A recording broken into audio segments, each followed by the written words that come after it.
Nikola Jokic finally did it. He finally led the Denver Nuggets to the mountaintop as getting the respect he deserves.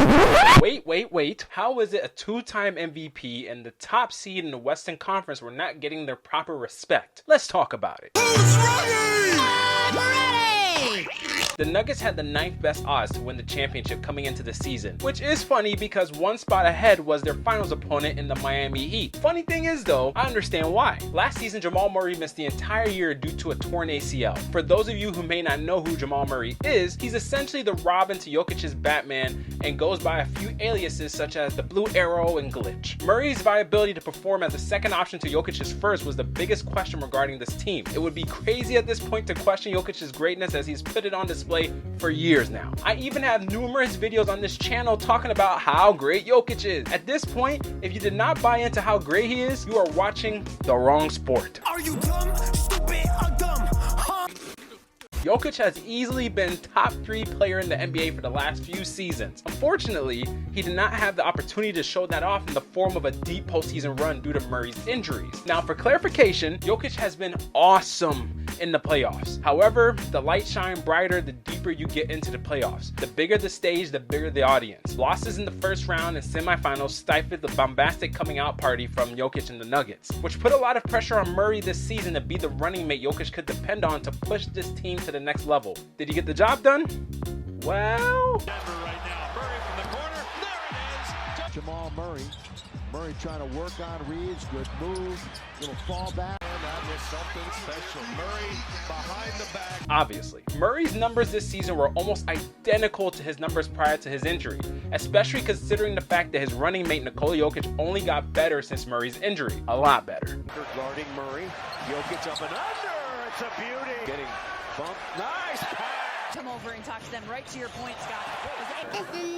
Despite all that, let's not sit here and act like everyone was picking the Nuggets to win the championship even close to the end of the regular season. Because let me fill you in on a little secret. They weren't. Oh, wow.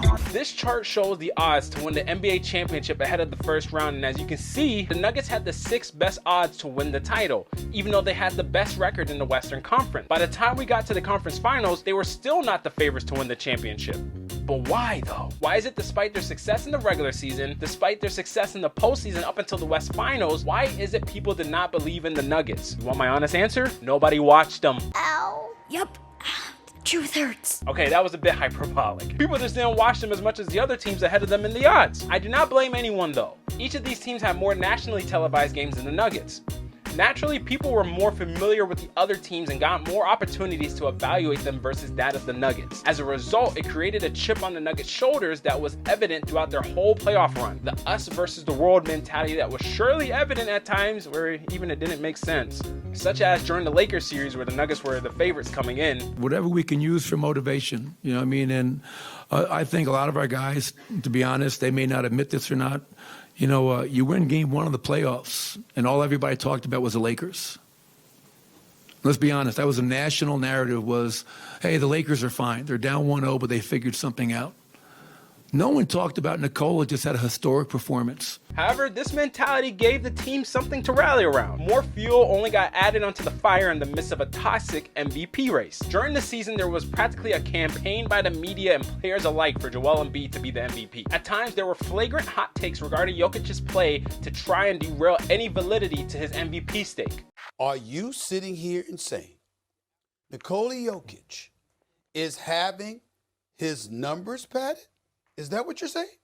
You heard what the hell I said. I said he had 8 games where he had single-digit shot attempts. And for a while, it was 9.5 assists he was averaging, 9.8. And all of a sudden, I saw those shot attempts and his points go down, and I started to see his assists go up. Even going as far as to insinuate that race played a factor in how the voters were deciding the MVP. Why didn't he never bring up this in particular subject? When it comes down to guys winning MVP since 1990, it's only 3 guys that won the MVP that wasn't top 10 in scoring. Do you know who those 3 guys were? Who are they? Steve Nash, Jokic, and Dirk Nowitzki. Now, what do those guys have in common? I'll let it sit there and marinate. You think about it. The Nuggets obviously heard all the talk, with Jokic even taking the time to troll Kendrick Perkins about his comments after one game. Nikola, what does 100 triple doubles mean to you? I mean, when you stat padding, it's easy, so. You heard that, right? You heard the stat padding stuff out there. Yes, of course. I mean, it's What's true. your reaction to it? It's true. Oh, but best believe it did not end there. Oh no, not in the slightest. Nuggets carried that with them all the way to the championship parade when Michael Malone interrupted a Nikola Jokic speech to speak his piece on the criticism. Hey, you guys know he stat pads, right? And you guys know he didn't win a third in a row MVP because the voters didn't want to vote for him. In truth, this is what Michael Malone really wanted to say about those Perkins comments. Shut your bitch ass up! For good reason too. Scoring is not the only meaningful metric that obviously matters to an MVP race, but that was at the core of Perkins' arguments. However, limiting Jokic's MVP candidacy and impact to one stat is almost as ridiculous as the take itself. This is in no way me saying Joel Embiid did not deserve the MVP award. However, when you consider the fact that Jokic was ahead of Embiid in the following categories, yes, I know people do not like stats unless it fits their narrative, but there's so many here that are a result of making your team better. How can you ignore them? And they fit my narrative. It feels like you have to practically go out of your way to hate on his case to be in the MVP running, which is probably how the Nuggets felt. The team played like it too. They won games by an average point differential of 8.2 points per game. Their total point differential this postseason ranks 12th all time. This title officially silences any naysayers and doubters who were holdouts to acknowledging the greatness of Jokic and his ability to be the centerpiece of a championship team. This title respectfully lifts him out of the class of comparisons with Embiid and puts him in the all-time conversation with the likes of Hakeem Olajuwon, Wilt Chamberlain, and Moses Malone. Again, that's no disrespect to Embiid. However, once a player leads a championship team, it puts them in a stratosphere of others who were able to accomplish similar feats with comparable resumes. Imagine trying to have a GOAT conversation concerning LeBron James and Michael Jordan with either LeBron or Michael having no rings. Exactly. Some may not get it even with that analogy, but think about the most popular NBA program during the season, which is Inside the NBA. One of the biggest talking points in the show's history centers around Charles Barkley's lack of a championship. Despite him being one of the preeminent players of that era, much of that gets lost in the talk surrounding championships. Jokic has officially vacated that reality after this title. Now, rings are not everything, but they matter. Jokic has now set his career on a path that could lead him to being not only one of the greatest centers ever, but one of the greatest players ever. Alright guys, thanks for tuning into this video. If you did enjoy this video, please go ahead and hit that subscribe button. Go ahead and hit the like button as well. It always does help with getting the videos elevated up in that YouTube algorithm, and it obviously pushes this video out to others who would enjoy this content like yourself. Also, make sure you guys drop a comment. Where do you guys think this title does for Jokic and his ranking all time amongst centers and players as well?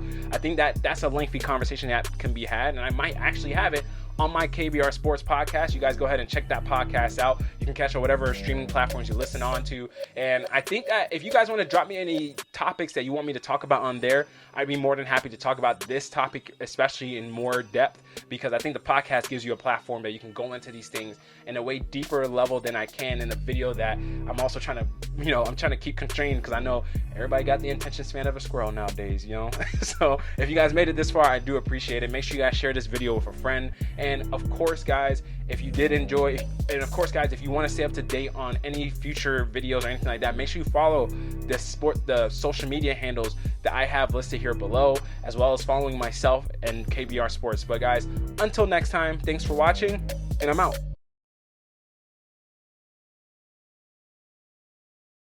With good reason too.